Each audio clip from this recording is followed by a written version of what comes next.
أعوذ بالله من الشيطان الرجيم بسم الله الرحمن الرحيم إن الله وملائكته يصلون على النبي يا أيها الذين آمنوا صلوا عليه وسلموا تسليما اللهم صل على سيدنا ونبينا وشفيعنا ومولانا محمد وعلى آل محمد وبارک وسلم۔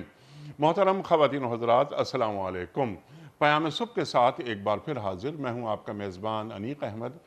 جمعہ اور ہفتہ پیام صبح میں یہ 2 دن سوال و جواب کے لیے مخصوص ہیں۔ پیر، منگل، بدھ اور جمعرات، ان 4 دنوں میں قرآن کریم کی مختلف آیات پر ہم اپنے ملک کے ممتاز علماء سے بات کرواتے ہیں، سیکھتے ہیں اور ان آیات کو لمحہ موجود سے جوڑتے ہیں کہ قرآن کریم کی یہ آیات ہم سے کیا مخاطبت کر رہی ہیں، اللہ کا پیغام کیا ہے ہمارے لیے۔ خواتین و حضرات، یہ جمعہ اور ہفتہ سوال و جواب کیوں رکھا ہے ہم نے؟ اس لیے کہ ہمارے ذہنوں میں بعض اوقات سوالات پیدا ہوتے ہیں، کچھ ابہام پیدا ہو جاتے ہیں، تو ہمارے وقت کے ایک جید مفتی صاحب تشریف لاتے ہیں اور ہمارے اور آپ کے پوچھے گئے سوالات کے شافی جوابات قرآن و سنت کی روشنی میں عطا فرما دیتے ہیں۔ کچھ سوالات ہم پاکستان کے مختلف شہروں میں کھڑے ہو کر ویڈیو کوئسچنز کی شکل میں رکھتے ہیں مفتی صاحب کے سامنے۔ خواتین و حضرات، آج کے ہمارے معزز مہمان محترم مفتی محمد زبیر صاحب۔ خواتین و حضرات، مفتی محمد زبیر صاحب ہمارے ملک کا ایک جانا مانا نام، فارغ التحصیل، دارالعلوم کراچی، ممبر اسلامی نظریاتی کونسل پاکستان۔ مفتی صاحب کو خوش آمدید کہتے ہوئے پروگرام کا آغاز اللہ تعالیٰ کے بابرکت نام سے سورہ دہا۔ اعوذ باللہ من الشیطان الرجیم بسم اللہ الرحمن الرحیم والضحى والليل إذا سجى ما ودعك ربك وما قلى وللآخرة خير لك من الأولى وَلَسَوْفَ يُعْطِيكَ رَبُّكَ فَتَرْضَىٰ أَلَمْ يَجِدْكَ يَتِيمًا فَآوَىٰ وَوَجَدَكَ ضَالًّا فَهَدَىٰ وَوَجَدَكَ عَائِلًا فَأَغْنَىٰ فَأَمَّا الْيَتِيمَ فَلَا تَقْهَرْ وَأَمَّا السَّائِلَ فَلَا تَنْهَرْ وَأَمَّا بِنِعْمَةِ رَبِّكَ فَحَدِّثْ صدق اللہ العظیم۔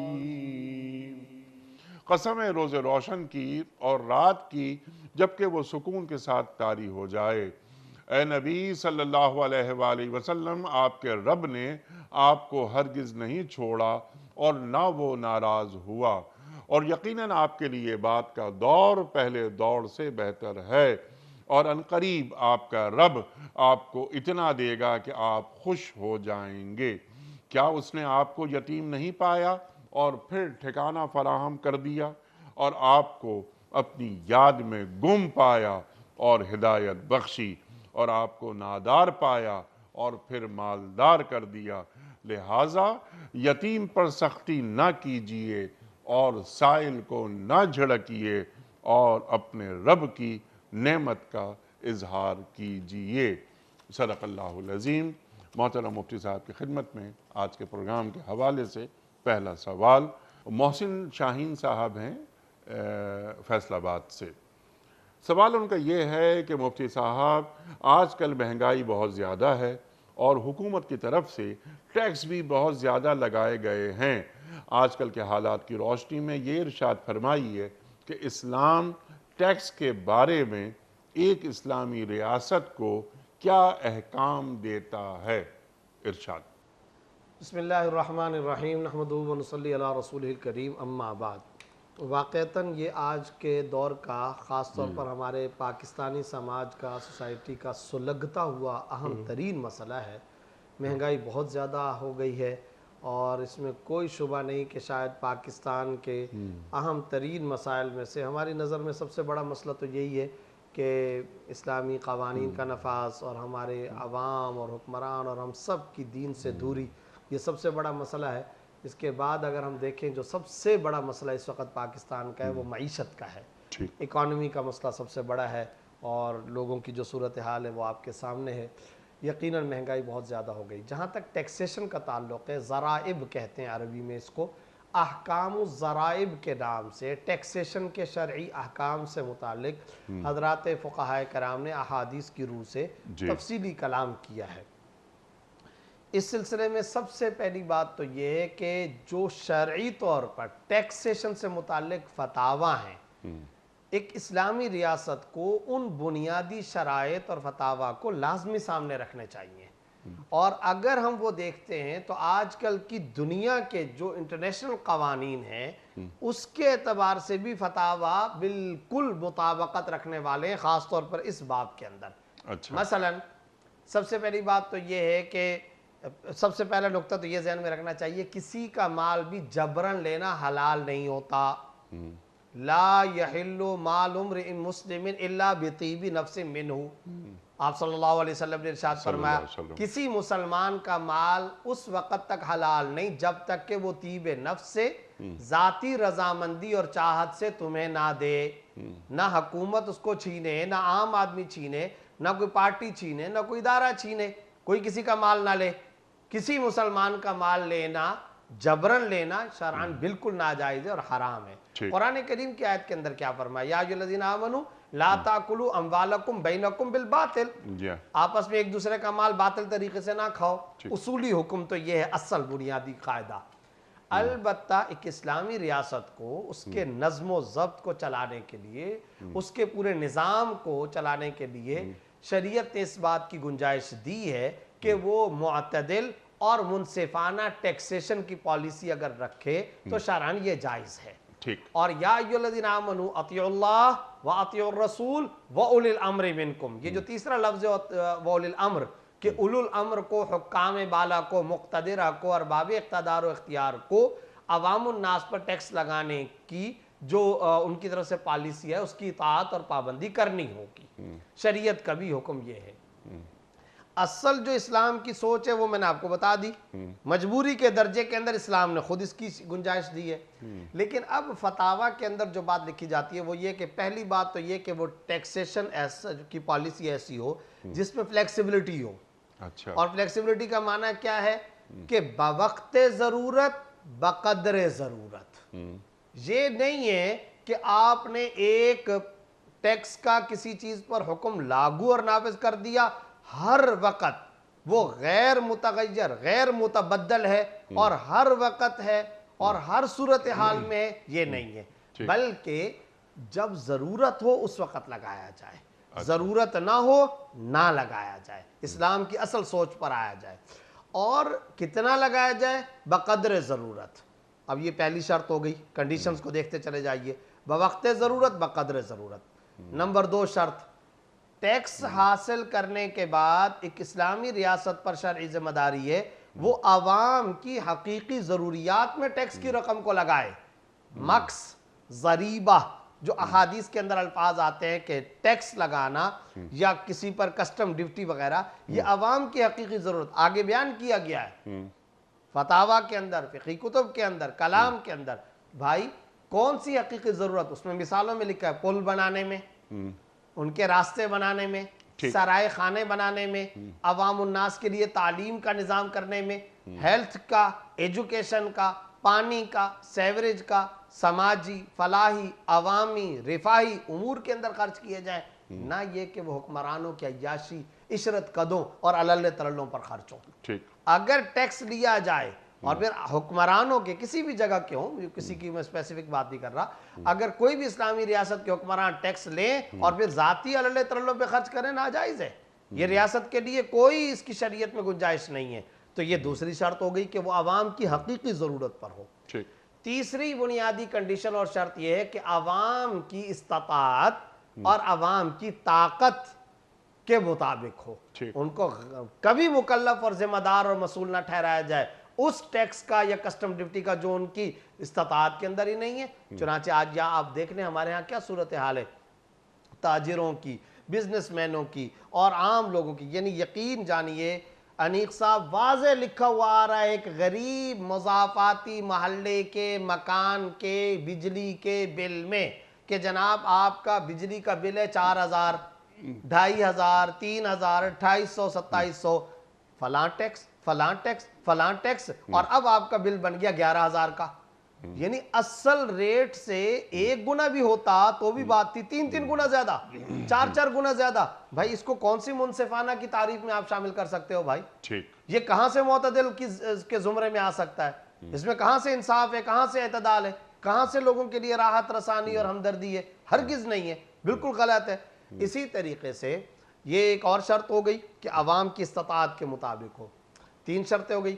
چوتھی شرط یہ ہے کہ یہ جو کچھ بھی ٹیکس لگایا جائے گا اس ٹیکس کے حصول کا جو طریقہ کار ہے وہ باعزت اور باسہولت ہونا چاہیے. یہاں پر کیا صورتحال ہے؟ ٹیکس بھی لیا جاتا ہے، لوگوں کے منہ بھی کالے کر دیے جاتے ہیں. ٹیکس بھی لیا جاتا ہے، لائنوں پر لمبا لمبا لگایا جاتا ہے. ٹیکس بھی لیا جاتا ہے، اس میں طریقہ کار اتنا پیچیدہ رکھا ہوا ہے. میں آپ سے سچ کہتا ہوں کہ فیصل آباد ہی کا یہ سوال آیا ہوا ہے. فیصل آباد کے چند کپڑے کے تاجروں کے ساتھ ملاقات ہوئی تو انہوں نے ایک عجیب و غریب بات بتائی. سوال جواب کی نشست تھی. اس نشست کے اندر انہوں نے کہا کہ ہم بہت سارے لوگ، پاکستان کے بہت سارے بزنس مین، محب وطن پاکستانی، یہاں کے باشندے، مملکت کے خیر خواہ، وہ ٹیکس دینا چاہتے ہیں، مگر صورتحال کیا ہے؟ ٹیکس کا نظام اتنا پیچیدہ کیا گیا ہے، ایل سی پر الگ سے، پھر جب وہ آئے آپ نے کسی پارٹی کو بیچنا ہے تو 15% جو ہے وہ آپ کو دینا پڑے گا. اچھا پہلے اتنا دینا پڑے گا، میٹیریل پہ اتنا دینا پڑے گا، خام مال اگر آپ درآمد برآمد کرتے اس پر اتنا دینا پڑے گا، پھر آپ پروفٹ 5% رکھ سکتے ہیں، 15% آپ کو پہلے دینا پڑے گا، بعد میں اتنا دینا پڑے گا، میٹیریل پہ الگ دینا پڑے گا، پروڈکٹ پہ الگ دینا پڑے گا، پھر ایکسپورٹ امپورٹ پہ وہ الگ دینا پڑے گا. یہ کیا ہے؟ قدم قدم پر ایسے زگ زیگ راستے. حالانکہ اگر دیکھا جائے ٹیکس پیئر ایک طرح سے ریاست کا محسن ہوتا ہے. بھئی ریاست کے نظام کو چلانے میں معاون ہے، وہ پورے کے پورے ڈسپلن کو چلانے میں مددگار ثابت ہو رہا ہے. آپ کو کوئی بندہ پیسہ دینے آئے اور آپ کا گھر چلے تو بھائی اس کو تو آپ چائے پلائیں گے، اس کو ویلکم کریں گے، مرحبا کہیں گے اور اس کو عزت دیں گے، سہولت و راحت دیں گے. تو ریاست کو بھی اس طرف آنا چاہیے. اب آپ بتائیے کیا یہ سارے کے سارے قوانین جو میں ان دی لائٹ آف دی قرآن و سنہ بیان کر رہا ہوں، کیا آج کل کے مہذب معاشروں میں اور انٹرنیشنل لا کے اندر بھی یہی باتیں ہیں یا نہیں ہیں؟ بالکل ہیں، یہی باتیں. حالانکہ میں نے انٹرنیشنل لا کی روشنی میں یہ باتیں بیان نہیں کی ہیں. میں تو قرآن و حدیث اس کی تفصیلات و تشریعات کی کتب و فقہ اور فتاویٰ کے اندر دیکھ کر کے یہ ساری باتیں ذکر کر رہا ہوں جو کہ فتوے کے اندر لکھا جاتا ہے. یہاں میں ایک آپ کی اجازت سے ایک نقطہ اور بھی ذکر کرنا چاہتا ہوں. آپ کے پروگراموں کے اندر اور ہم نے بے شمار جگہوں پہ جہاں بھی سوال جواب ہوتے ہیں لوگوں کو ہم بار بار تلقین کرتے ہیں. وہ کہتے ہیں ٹیکس دے سکتے ہیں، ٹیکس دینا ضروری ہے یا نہیں؟ ہم کہتے ہیں ضروری ہے جی، اور ٹیکس چوری حرام ہے، اور ہم یہ کہتے ہیں کہ قانون شکنی ہے، اور اس قانون شکنی کے تم مرتکب ہوگے اگر تم ٹیکس نہیں دو گے. اور سمگلنگ ناجائز ہے، اور اسی لیے ناجائز ہے کہ اس میں قانون شکنی ہے، اور باہر ملک سے تم کچھ چیز لے کر آتے ہو، ٹیکس پے نہیں کرتے ہو، غلط کرتے ہو. جہاں جہاں جس طریقے سے جس انداز میں حکومت نے ٹیکس کو لاگو کیا اس ٹیکس کو ادا کرو، ہر صورت میں ادا کرو، لازم ہے، ضروری ہے کہ اس کو ادا کرو.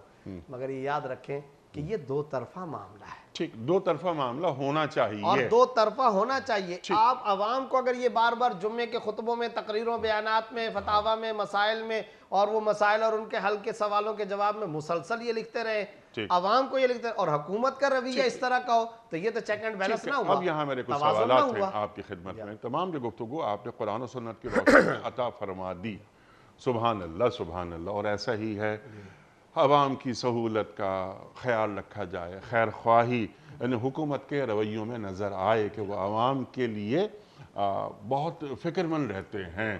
دنیا بھر میں جیسے آپ نے مثال دی ہم دیکھتے ہیں امریکہ میں، انگلینڈ وغیرہ میں، یورپ میں کہ وہاں ٹیکسز لوگ دیتے ہیں اور برضا و رغبت دیتے ہیں، انہیں ریٹرن ملتا ہے، جزاک اللہ، یہ ان کو فری میڈیکل ہوتا ہے، اگر ان کے پاس جاب نہیں ہے تو ان کو پیسے دیے جاتے ہیں وغیرہ وغیرہ وغیرہ، بچوں کی پڑھائی، کوئی پریشانی کی بات انہیں نہیں ہوتی، لیکن ہم انہیں ڈسکس نہیں کر رہے، ہم اپنی بات کر رہے ہیں۔ اور آپ نے ایک بہت اچھی بات فرما دی، اور بلکہ قرآن کریم کی آیت آپ نے یہاں کوٹ فرما دی، یا ایھا الذین آمنوا اطیعوا اللہ واطیعوا الرسول واولی الامر منکم۔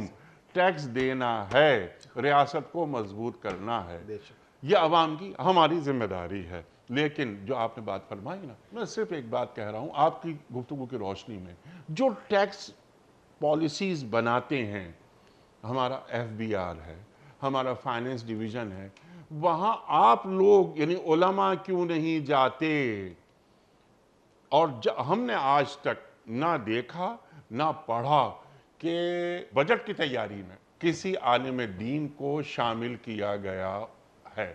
اب آپ یہ جو باتیں کر رہے ہیں نا، یہ ٹیکس، ڈائریکٹ ٹیکسز کتنے ہوتے ہیں، انڈائریکٹ ٹیکسز کتنے ہوتے ہیں، اکنامکس بھی دین کا مسئلہ ہے نا۔ بے شک ہمارا دین تو الیوم اکملت لکم دینکم واتممت علیکم نعمتی، ہمارا دین تو ہر چیز کو کور کرتا ہے، کیونکہ ہمارا دین ریلیجن نہیں ہے، دین ہے، دستور حیات۔ دستور حیات ہے، ہم اسلام کے بغیر زندہ نہیں رہ سکتے۔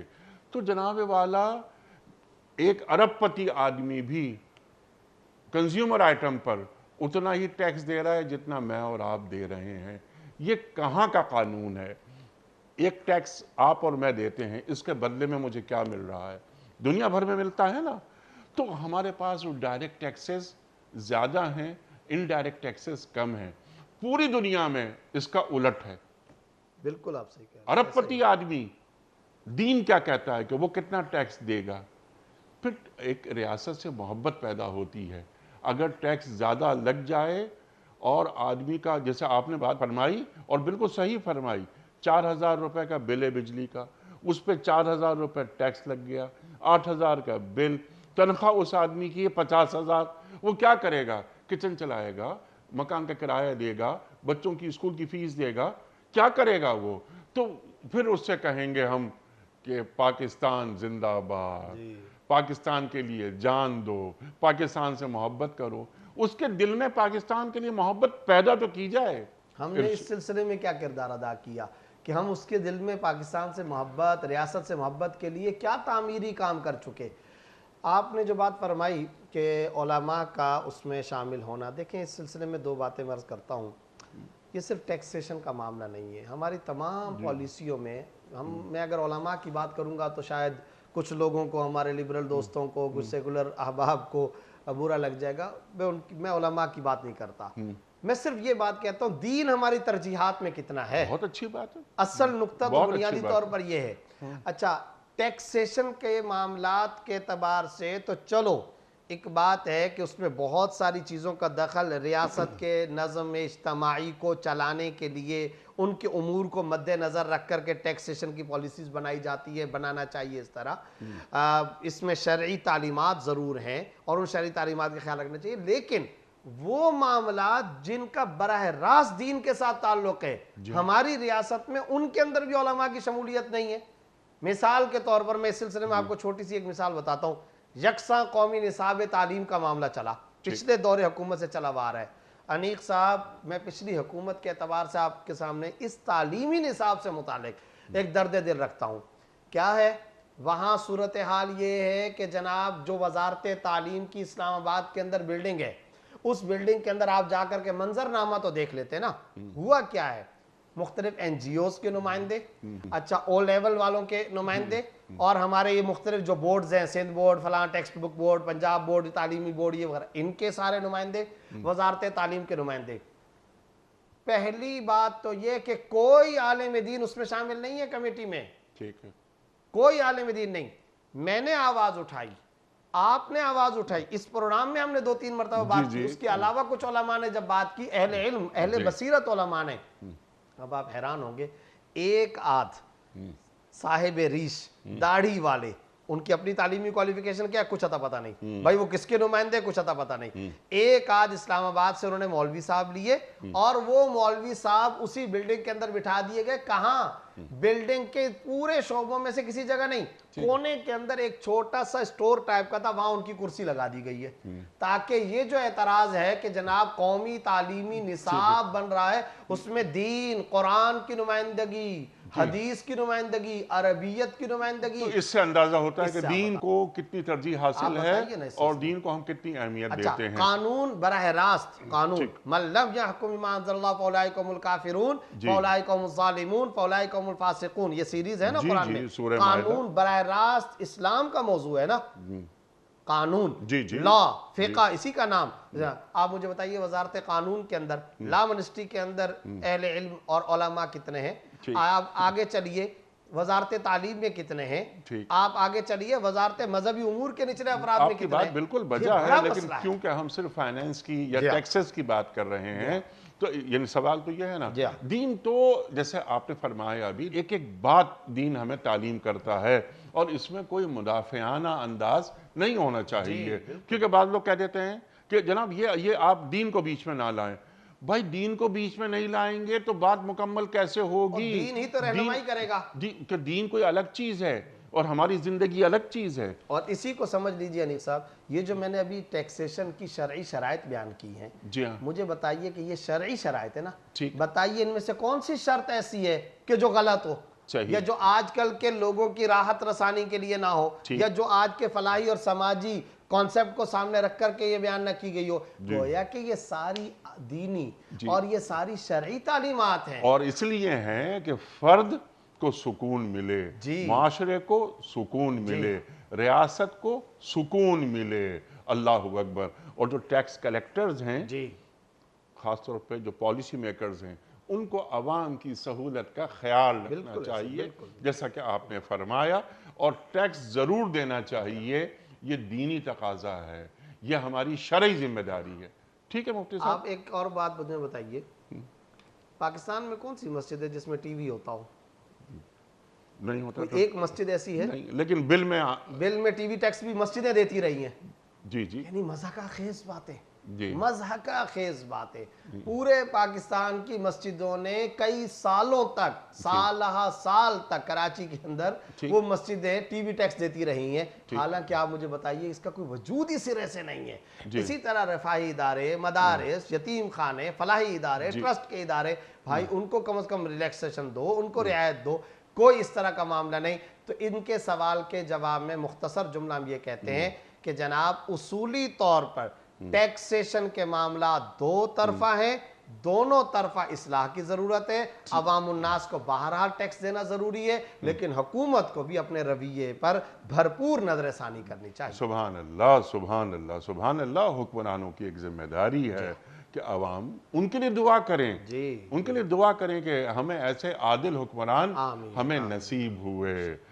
چہ جائے کہ عوام ان کے لیے بد دعا کریں. معیشت جیسا آپ نے فرمایا کہ ہم جو بات کر رہے ہیں وہ اکانومی کی بات کرتے ہیں. کاد الفقر ان یکون کفرا. اللہ اکبر, اللہ اکبر. فقر کفر میں کنورٹ ہو سکتا ہے.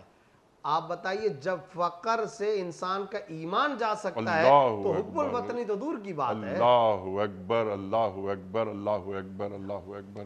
مفتی صاحب یعنی آپ رونگٹے کھڑے ہو جاتے ہیں, رونگٹے کھڑے ہو جاتے ہیں. اور یہ حدیث رسول صلی اللہ علیہ وسلم, اللہ اکبر صلی اللہ علیہ وآلہ وسلم.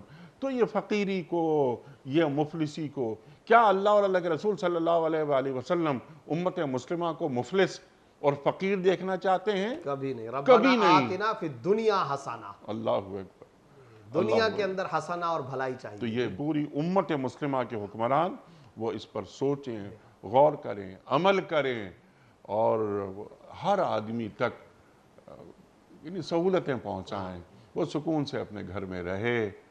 کتنے لوگوں کے پاس چھت ہے, کتنے لوگوں کے کچن چل رہے ہیں, کتنے بچوں کو اچھی تعلیم دی جا رہی ہے, بتائیے اللہ اکبر. یہاں ہمارے سماج میں بے شمار عورتیں بچوں سمیت نہروں میں کود کے خودکشیوں پہ مجبور، تو کیا لاکھوں لوگ پلوں کے نیچے زندگی گزار رہے ہیں، جی لاکھوں لوگ نان شبینہ کے محتاج ہیں، تو ان کو کیا رات نہیں کو روٹی نہیں ملتی. تو نہیں پوچھا جائے گا حکمران سے؟ کس قدر حساس اور خطرناک معاملہ. اللہ اکبر. مفتی صاحب شفیق احمد صاحب ہیں کوئٹہ سے. جناب مفتی صاحب، نماز میں رکوع کی تسبیح سجدے میں پڑھ لی یا سجدے کی تسبیح رکوع میں پڑھ لی تو کیا سجدہ سہو لازم ہوگا؟ دیکھیں جی، اصل بات تو یہ ہے، اس سوال کے جواب میں یہ عرض کروں کہ ایسا کیوں ہوتا ہے. جی ہم سب کے ساتھ یہ ہوتا ہے، ہم سب سے یہ غلطی ہوتی ہے. جی رکوع کے اندر جاتے ہیں تو کئی دفعہ سبحان ربی الاعلیٰ، جی حالانکہ سبحان ربی العظیم پڑھنا ہے. جی اور جب ہم سجدے میں جاتے ہیں تو سبحان ربی العظیم سبحان ربی العظیم دہرا رہے ہوتے ہیں، حالانکہ سبحان ربی الاعلیٰ پڑھنا ہے. تو سب سے پہلا سوال تو یہ کہ ایسا کیوں ہوتا ہے. ٹھیک. تو ہمارے ایک استاذ محترم فرمایا کرتے تھے کہ ہماری کمپیوٹرائزڈ نمازیں ہیں. جی میکینیکل.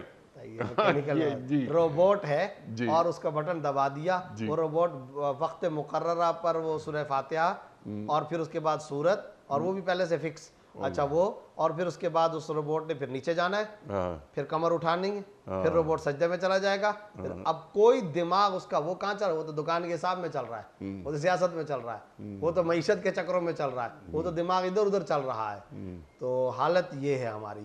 اسی وجہ سے پھر یہ اس جیسی غلطیاں بھی ہوتی ہیں اور ہم سب سے ہوتی ہیں. جی ہاں کیا کہ ہم سجدے کے اندر رکوع والی اور رکوع کے اندر سجدے والی تسبیحات پڑھ رہے ہوتے ہیں. ٹھیک تو سب سے پہلی بات تو یہ کہ نماز کو خشوع و خضوع کے ساتھ پڑھنا چاہیے. ٹھیک. ہمارے ایک اور استاد فرمایا کرتے تھے، حضرت مولانا محمود اشرف صاحب عثمانی رحمۃ اللہ تعالی علیہ، کچھ عرصہ پہلے ان کا انتقال ہوا، جی اللہ ہاں ان کے درجات بلند فرمائے. آمین. آپ کی بھی ملاقات جی ہے، میری بڑی بہت ملاقات. عظیم الشان اور جی جلیل القدر عالم ربانی. جی وہ بعض اوقات تربیت کرتے ہوئے طلبہ کو کہا کرتے تھے کہ بھائی ہم لوگوں کا ایمان بڑا کمزور ہے، کم از کم جیب کے اندر چند پیسے رکھ کر نماز پڑھا کرو تاکہ تمہارا دماغ ادھر ادھر نہ جائے، کم از کم کچھ تو خشوع خضوع حاصل ہو جائے، نماز کی طرف تو ہماری توجہ رہے. تو حالت ہماری اس وقت یہ ہے. تو سب سے پہلی بات تو یہ اس سوال کے جواب میں کہ ہمیں نماز توجہ کے ساتھ ادا کرنی چاہیے، خشوع خضوع کے ساتھ ادا کرنی چاہیے. فرض ہے، یہ لازم ہے، بہت زیادہ ضروری ہے اور اس کی ٹریننگ کرنی چاہیے. یہ ٹریننگ سے آ جاتی ہے چیز. ہماری نمازوں میں جان نہیں ہے. ان تعبد اللہ کانک تراہ، عجیب و غریب درجہ والا بیان فرمایا. فَإِن لَمْ تَكُنْ تَرَاهُ فَإِنَّهُ يَرَاكَ. ایسے عبادت کرو جیسے تم اللہ کو دیکھ رہے ہو. یہ نہیں تصور باندھ سکتے تو کم از کم یہ تصور تو باندھو اللہ تمہیں دیکھ رہا ہے. اور حدیث ترمذی ہے، آپ صلی اللہ علیہ وسلم تشریف فرمائے، صحابہ کی مجلس سے صحابہ دائیں بائیں بیٹھے، آپ صلی اللہ علیہ وسلم بیٹھے. حضرت خلاد بن رافع رضی اللہ تعالیٰ عنہ تشریف لاتے اور آ کر کے کیا نماز پڑھی جلدی جلدی. ان کے ذہن میں یہ تھا، وہ نفل پڑھ رہے تحیۃ المسجد، ان کے ذہن میں یہ تھا کہ سارے صحابہ آپ صلی اللہ علیہ وسلم کے پاس بیٹھے ہوئے مجلس کے اندر اور وہ استفادہ کر رہے ہیں اور میں ابھی ظاہر کے باہر سے ہوں، تو انہوں نے جلدی جلدی نماز پڑھ لی. آپ صلی اللہ علیہ وسلم دیکھ رہے تھے، صلی اللہ علیہ وسلم تشریف لائے اور آ کر کے آپ صلی اللہ علیہ وسلم نے فرمایا صلی قم فصلی فإنک لم تصلی. کھڑے ہو جاؤ، جاؤ جا کر دوبارہ نماز پڑھو، تم نے نماز نہیں پڑھی. وجہ کیا ہے؟ رکوع اور سجود کے اندر انہیں تعدیل ارکان و اطمینان و خشوع خضوع کا وہ نہیں کیا، جلدی جلدی سجدہ کیا، جلدی جلدی رکوع کیا. اب ایک مرتبہ یہ ہوا، دوسری مرتبہ پھر انہوں نے تھوڑا سا تو اصلاح، لیکن پھر جلدی جلدی آپ صلی اللہ علیہ وسلم نے پھر بھیجا. پھر انہوں نے تیسری مرتبہ بھی یہ کام کیا، آپ صلی اللہ علیہ وسلم نے تیسری مرتبہ بھیجا. چوتھی مرتبہ انہوں نے پوچھا یا رسول اللہ مجھ سے غلطی ہے، میں بندہ ہوں، خطا کار ہوں، آپ میری اصلاح فرما دیں. پھر آپ صلی اللہ علیہ وسلم نے ان کو تعدیل ارکان کی تلقین فرمائی. یہاں جو جملہ قابل غور ہے، تعدیل ارکان نہ ہونے پر آپ صلی اللہ علیہ وسلم نے جملہ یہ ارشاد فرمایا تم نے نماز ہی نہیں پڑھی ہے. گویا مرغے کی طرح چونچیں اگر کوئی مارتا ہے، ہم میں سے کوئی مرغے کی طرح چونچیں مارتا ہے تو نماز ہی نہیں ہوئی. اور بہت ہمارے ایسے ساتھی ہیں، بہت سارے ایسے لوگ ہیں آتے ہیں جلدی جلدی سے رکوع. اچھا رکوع میں گئے نا، پھر رکوع سے ہی سجدے میں چلے گئے اور سجدے سے اٹھ کر دوبارہ تحیات اور تشہد کی شکل میں نہیں آئے، وہیں سے ایک اور ڈبل سجدہ. اور سجدہ اللہ اکبر اللہ اکبر، یہ سجدہ کون کر رہا ہے اور کس کے حضور پیش کیا جا رہا ہے؟ کیا یہ میرا سجدہ اللہ کے قدموں میں ہو رہا ہے؟ اللہ اکبر. اللہ قرآن کریم میں فرما رہا ہے نا کہ سجدہ کرو اور میرے قریب ہو جاؤ. کیا زندگی میں کوئی ایک سجدہ بھی مجھ سے ایسا ہوا ہے کہ جو اللہ کو مطلوب ہے؟ کیا مجھے تمانیت وہ تمانیت کیا مجھے حاصل ہوئی کہ ہاں یہ وہ سجدہ ہے جو اللہ کو مطلوب ہے؟ یہی قابل غور بات ہے. اور یہ آپ دیکھیں کہ اللہ کا قرب حاصل کرنے کا سب سے زیادہ حدیث کے مطابق جو رکن ہے وہ سجدہ ہے. اور اللہ بچائے وہی سجدہ ہم جس انداز میں کر رہے ہوتے ہیں ضمیر ملامت کر رہا ہوتا ہے، کم از کم اس سجدے کا دور دور تک اس سجدے کے ساتھ تعلق نہیں ہے، اس حقیقی سجدے کے ساتھ اس کا تعلق نہیں ہے۔ اللہ اکبر۔ اور یہ سجدہ مومن کی تو معراج، ٹھیک، مومن کی بلندی کا ذریعہ، جی، اللہ صحیح ہے، اکبر۔ تیری معراج کے تو آسمانوں تک پہنچا، میری معراج کے تیرے قدموں میں آیا۔ اللہ اکبر۔ سبحان الذی اسرا بعبدہ لیلا من المسجد الحرام۔ یہاں آپ صلی اللہ علیہ وسلم کے سفر معراج کو جب بیان کیا گیا تو عبد، لفظ عبد کی خصوصیت گویا کہ پتہ چلا کہ بندے کی معراج کیا ہوتی ہے کہ وہ عبدیت اختیار کر لے، سبحان اللہ۔ اور یہ آپ صلی اللہ علیہ وسلم کے لیے فرمایا جا رہا ہے، تو ہمارے لیے تو اصل ہے، بطریق اولا ہے، بدرجہ اولا ہمارے لیے ہے کہ ہم سجدہ اور وہ بھی حقیقی اور مؤثر سجدہ اختیار کریں۔ الصلاۃ معراج المومنین، جزاک اللہ۔ نماز مومنوں کی معراج ہے۔ یہی اصل اللہ کارنامہ۔ اکبر۔ تو اچھا، اس اب لیے یہ جو ان کا جو سوال ہے، سوال ہے اس کے جواب میں فقہی فتوے کے اعتبار سے عرض کر دوں کہ پہلی بات تو یہ کہ خشوع خضوع کے ساتھ، توجہ کے ساتھ نماز ادا کرنی چاہیے تاکہ ایسی نوبت نہ آئے، اور دوسری گزارش یہ ہے کہ سجدے کی تسبیحات سنت ہے، رکوع کی تسبیحات بھی سنت ہیں، لہٰذا اگر کوئی رکوع میں سجدے کی تسبیح ادا کر لیتا ہے نماز اس کی ہو جائے گی، اچھا، سجدہ سہو کوئی لازم نہیں ہے۔ اسی طریقے سے سجدے میں اگر رکوع کی کوئی تسبیحات پڑھ لیتا ہے، مثلا سبحان ربی الاعلیٰ کے بجائے سبحان ربی العظیم پڑھ لیتا ہے، تب بھی اس کی نماز شرعاً درست ہو جائے گی، نماز میں کوئی کراہت نہیں ہے، نماز میں کوئی خرابی نہیں ہے، اور نماز کے بعد یعنی نماز کے آخر میں سجدہ سہو کرنا بھی کوئی لازم نہیں۔ وجہ اس کی یہ کہ انیق صاحب سجدہ سہو کہاں لازم ہوتا ہے، یہ بھی ہمارے ناظرین و سامعین کو ایک قانون ہمیشہ کے لیے یاد رکھنا چاہیے۔ 5 تا ہیں اس میں، کیا مطلب؟ تاخیر رکن، تاخیر واجب، تقدیم واجب، تغییر واجب، ٹھیک ہے؟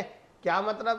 رکن کے اندر کسی واجب کی ادائیگی میں آپ نے تاخیر کر لی، تقدیم کر لی، تغییر کر لی، صحیح ہے، یا آپ نے اضافہ کر لیا، تو اگر اس طرح کی کوئی آپ نے بات کر لی، 2 سجدے کرنے تھے آپ نے 3 کر لیے، اب سجدہ سہو واجب ہوگا۔ ٹھیک، آپ نے سورت چھوڑ دی، سورہ فاتحہ پڑھی اور اس کے بعد آپ نے سورت نہیں پڑھی، واجب کو ترک کر دیا، اب سجدہ سہو واجب ہو جائے گا۔ اچھا، آپ نے رکوع کے بعد سجدے میں جانا تھا، مگر رکوع کے بعد آپ قیام میں بہت دیر تک کھڑے ہو گئے، بلا ضرورت کھڑے ہو گئے، سجدے میں تاخیر کر لی، تو تاخیر کی وجہ سے اب آپ کو سجدہ سہو۔ تو یہ یاد رکھیں، واجب، واجب، واجب کی تاخیر، واجب کی تبدیلی، واجب کی تقدیم، واجب کے اندر تغیر و تبدل، اس کی وجہ سے سجدہ سہو واجب ہوا کرتا ہے ہمیشہ، یہ قانون یاد رکھنا چاہیے۔ باقی یہ تو سنت ہے، یہ تسبیحات تو مستحب ہیں، لہذا ان کے تغیر اور تبدل سے سجدہ سہو واجب نہیں ہوتا۔ البتہ جب کوئی آدمی سجدے میں سبحان ربی الاعلیٰ پڑھ رہا ہے اور اس دوران میں اس کو یاد آ جاتا ہے، تو پھر وہ سبحان ربی العظیم پڑھ رہا تھا تو دوہرا لے، اور وہ جو سجدے والی تسبیحات ہے سبحان ربی الاعلیٰ وہ پڑھ لے، تاکہ اس کی نماز سنت کے مطابق ہو جائے۔ سبحان اللہ، سبحان اللہ۔ اس سے پہلے کہ ہم رکھیں کچھ ویڈیو کوسچنز آپ کی خدمت میں، جلدی یہ 2-3 سوالات۔ محمد انور صاحب ہیں کراچی سے، مفتی صاحب، میت کو غسل دینے والے کو میت نہلانے کے بعد خود بھی غسل کرنا ضروری ہے؟ دیکھیں، اگر کوئی شخص میت کو غسل دیتا ہے تو پہلی بات تو یہ کہ سوال آ گیا تو اس کے ضمن میں یہ بات بھی ذکر کر لوں کہ ہمیشہ ورثاء کو ہی میت کو غسل دینا چاہیے۔ اس میں ہمارے بہت سارے لوگ بلکہ اکثریت گھبراتے ہیں اور وہ نہیں غسل دیتے، بالکل غلط ہے۔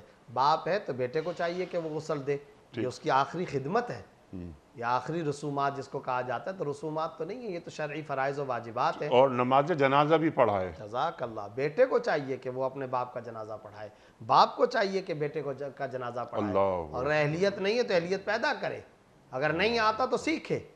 اسلام تو جا بجا ورثاء کو اور ہر ایک کو اعزاز دے رہا ہے، ہم وہ اعزاز لیتے ہی نہیں ہیں۔ اسلام عزت دیتا ہے اور بتاتا ہے کہ یہ اس کا وارث حقیقی ہے، مال کی شکل میں، آخری رسومات کی شکل میں، جنازے کی شکل میں، انتظار جنازہ کی شکل میں، اور ہم پیچھے ہٹتے رہتے ہیں، صرف اس وجہ سے دین سے دوری ہے، علم نہیں ہے۔ اور پھر اس کی خطرناک جو شکل ہے، اللہ بچائے اللہ بچائے، وہ تو دیکھ کر کے رونگٹے کھڑے ہو جاتے ہیں، اتنا افسوس ہوتا ہے۔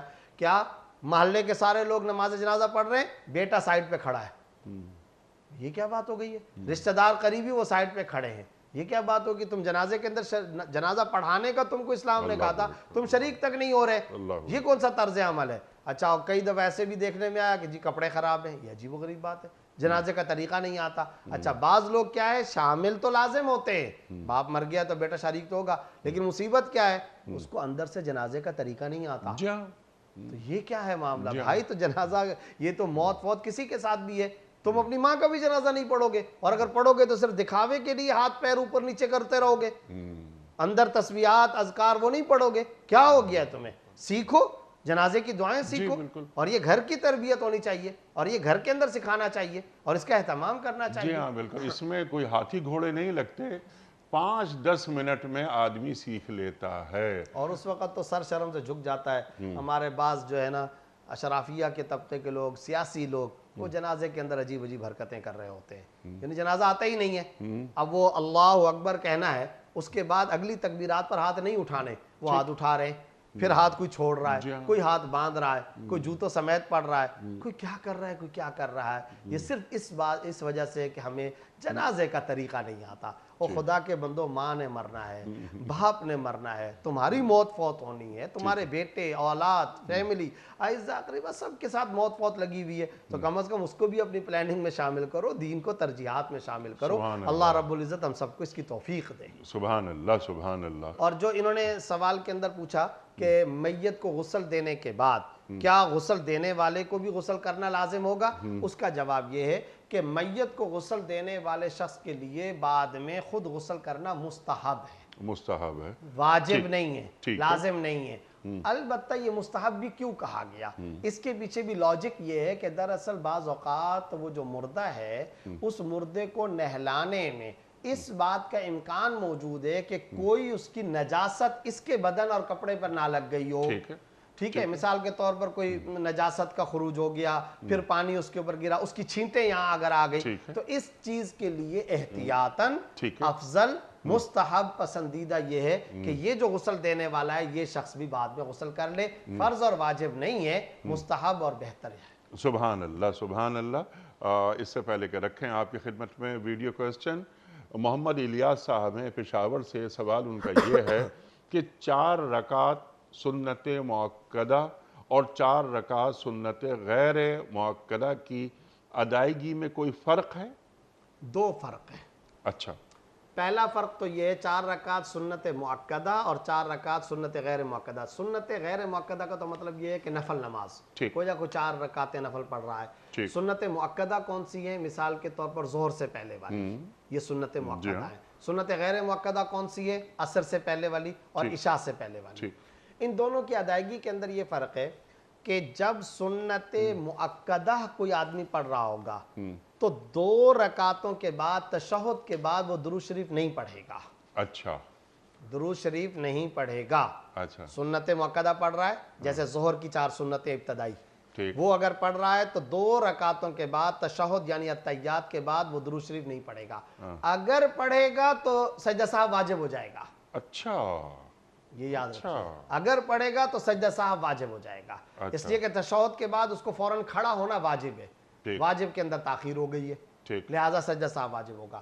یہ ہے سنت مؤکدہ کا۔ لیکن اب سوال میرا یہ ہے کہ جب ہم 4 رکعت پڑھتے ہیں تو 2 رکعت کے بعد تحیات میں بیٹھتے ہیں تو تشہد کے بعد ہم ویسے ہی کھڑے ہو جاتے ہیں؟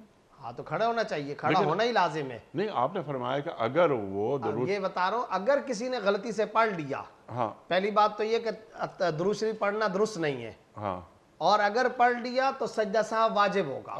اچھا، جہاں تک تعلق ہے انیق صاحب سنت غیر مؤکدہ کا، اس میں 2 رکعتوں کے بعد تشہد کے بعد درود شریف پڑھنا مستحب ہے۔ یہ سمجھ میں آ گیا کہ نہیں؟ 2 رکعتوں کے بعد، یعنی اگر کوئی عصر سے پہلے کی 4 سنتیں پڑھ رہا ہے یا ویسے ہی 4 نفلیں وہ پڑھ رہا ہے، تو اب 2 رکعتوں کے بعد تشہد یعنی التحیات کے بعد درود شریف پڑھنا چاہیے اس کو۔ مؤکدہ میں پڑھے گا تو سجدہ سہو واجب ہو جائے گا، یہاں مستحب یہ ہے کہ وہ باقاعدہ طور پر تشہد کے بعد درود شریف پڑھے۔ ایک فرق تو یہ ہے۔